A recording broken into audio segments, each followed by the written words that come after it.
Dear students, today we will study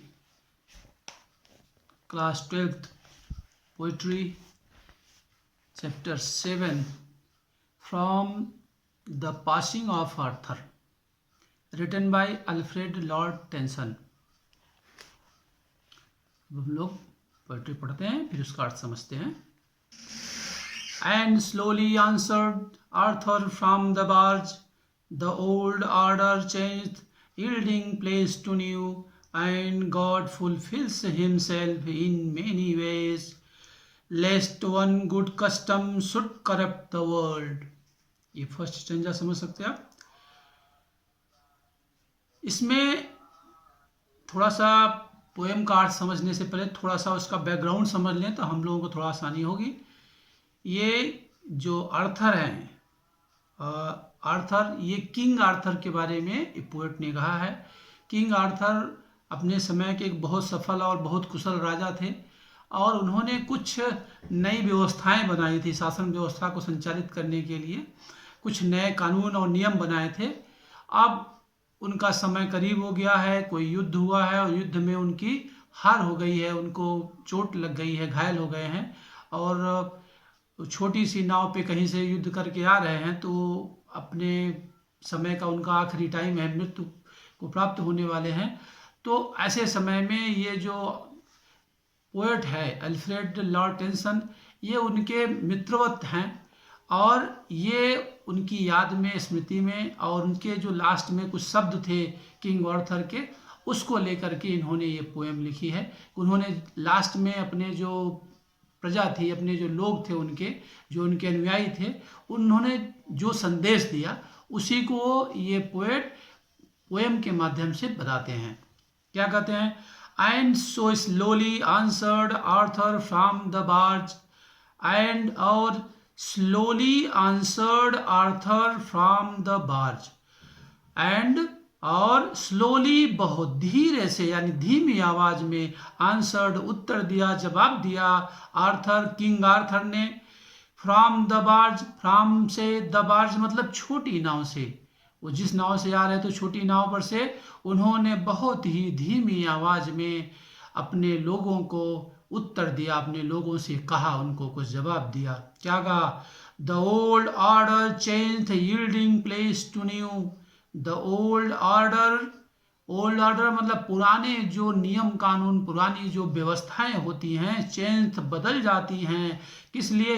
yielding place to new, नए को स्थान देने के लिए. यील्डिंग स्थान देने के लिए, प्लेस, यील्डिंग प्लेस नए को स्थान देने के लिए, टू न्यू मतलब नए को स्थान देने के लिए पुरानी व्यवस्थाएं बदल दी जाती हैं या तो बदल जाती हैं. अगली लाइन में क्या कहता है पोएट?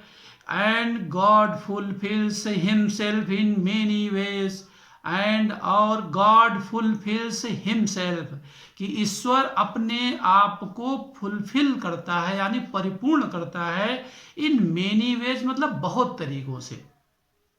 ईश्वर अपने आप को बहुत तरीकों से, ईश्वर के पास बहुत सारे उपाय हैं और विभिन्न उपायों से वह अपने आप से मतलब इस संसार, इस ब्रह्मांड को अपने तरीके से और विभिन्न तरीके से वो उसको पूर्ण करता है, भरता है, परिपूर्ण करता है. Lest one good custom should corrupt the world. किस लिए? ईश्वर नए नए तरीकों से संसार की रचना करता है, उसमें नए नए परिवर्तन करता रहता है. किस लिए? क्योंकि लेस्ट, कहीं ऐसा न हो कि, लेस्ट मीन्स कहीं ऐसा न हो कि, वन गुड कस्टम, एक अच्छी कोई परंपरा, गुड कस्टम अच्छी परंपरा, शुड करप्ट द वर्ल्ड, पूरे संसार को नष्ट न कर डाले. शुड करप्ट द वर्ल्ड, संसार को नष्ट न कर डाले. मतलब अच्छी परंपरा का मतलब कहने का क्या? अच्छी परंपरा से संसार बनना चाहिए, लेकिन यहाँ पोएट का कहने का मतलब ये है कि कोई भी अच्छी से अच्छी व्यवस्था हो, अच्छी से अच्छी परंपरा हो, कालांतर में समय बीतने के साथ में उन व्यवस्थाओं में भी, उन अच्छे कस्टम में भी, उन अच्छे परंपराओं में भी कुछ न कुछ फेरबदल होते होते वो बुरा रूप ले लेती हैं, गलत धारणाएं बना देती हैं और गलत लोगों की एक परंपरा बन जाती है। और इस तरीके से जो कभी परंपरा एक अच्छाई के लिए बनाई जाती है, बाद में वही संसार को करप्ट करने के लिए, बर्बाद करने के लिए काम करती हैं और कारण बनती हैं। इसीलिए पोएट कहता है कि and God fulfils himself in many ways, और ईश्वर बहुत तरीकों से, विभिन्न तरीकों से अपनी ज़रूरत के हिसाब से इस संसार को पूर्ण करता है। अपने आप को पूर्ण करना मतलब इस संसार को अपने तरीके से वो विभिन्न तरीके से पूर्ण करता है। लेस्ट किस लिए? लेस्ट कहीं ऐसा ना हो जाए कि one good custom should corrupt the world, कि यह कोई एक अच्छी परंपरा धीरे धीरे कालांतर में बिगड़ करके संसार को बर्बाद करने का कारण न बन जाए। अब अगली पंक्तियों में पढ़ते हैं। Comfort thyself what comfort is in me, I have lived my life and thou which I have done, may he within himself make pure, but thou if thou shouldst never see my face again, pray for my soul, more things are wrought by prayer than this world dreams of, wherefore let thy voice rise like a fountain for me night and day। यहाँ पे full stop लगा है, इसलिए हम लोग पढ़ने के लिए पूरा यहाँ से यहाँ तक का पढ़ते हैं। अब पहली पंक्ति में पोएट क्या कर रहा है कि कंफर्ट दाउ सेल्फ, कंफर्ट दाउ सेल्फ मतलब अपने आप को तुम रिलैक्स करो। किसको कह रहा है? वो अपने लोगों को कह रहा है, जो उसकी प्रजा, उसके जो लोग, उसके समर्थक, जो लोग वहां पे एकत्रित हैं, उनको संबोधित करते हुए कह रहा है। क्या कह रहा है कि comfort thyself, thyself मतलब yourself, comfort yourself, तुम अपने आप को अपने मन में रिलैक्स हो जाओ। कंफर्ट मतलब आराम, रिलैक्स हो जाओ मतलब निश्चिंत हो जाओ। क्यों निश्चिंत हो और कैसे हो जाओ निश्चिंत में? किस प्रकार से? जैसा कि what comfort is in me, what comfort is in me, जो कंफर्ट यानी जो फीलिंग्स, जो भावना, जो एक संतोष की, कंफर्ट मतलब यहाँ पे संतोष की भावना, संतोष की भावना जो मेरे अंदर है, इज इन मी, मेरे अंदर जो इस समय संतोष की भावना है, जैसी संतोष की भावना, संतुष्टि की भावना मेरे अंदर है, वैसे तुम भी संतोष करो। कंफर्ट दाई सेल्फ, अपने आप को सांत्वना दो, अपने आप को संतोष दो। और क्या कहता है पोएट? यहाँ पे कह रहा है कि I have levied my life and that which I have done, I have levied my life.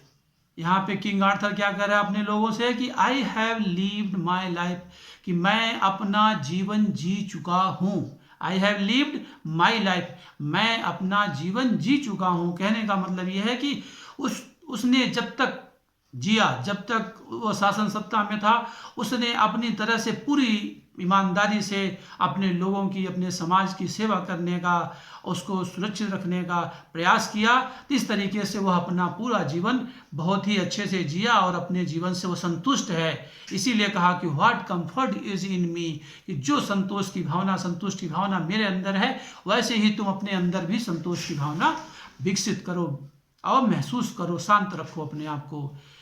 तो आई हैव लिव्ड माई लाइफ, मैं अपना जीवन जी चुका हूं, and that which I have done may he within himself make pure, and और that जो कि विच जो सभी आई हैव डन मैंने किया है, जो मैंने किया है, यानी अपने जीवन काल में जब तक मैं जिया तो मैंने जो कार्य किया है, जो जिम्मेदारियां निभाई है, may he within himself make pure. May he का मतलब ईश्वर के लिए, ही यहाँ पे कहा गया है ईश्वर के लिए।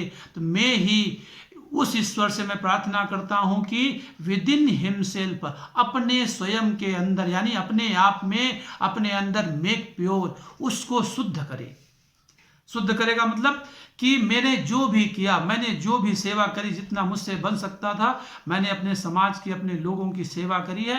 अब ईश्वर मेरे उस भावना को स्वीकार करे, मेरी उस सेवा को स्वीकार करे और उसको अपना आशीष प्रदान करे, अपनी सहमति प्रदान करे। इसी कहने का मतलब है कि may he within himself make pure, कि वह ईश्वर अपने अंदर मेरी उस सेवा को प्योर करे, शुद्ध करे। शुद्ध करने से मतलब कि वो अपनी सहमति दे, अपनी आशीर्वाद हमारे ऊपर बना के रखे।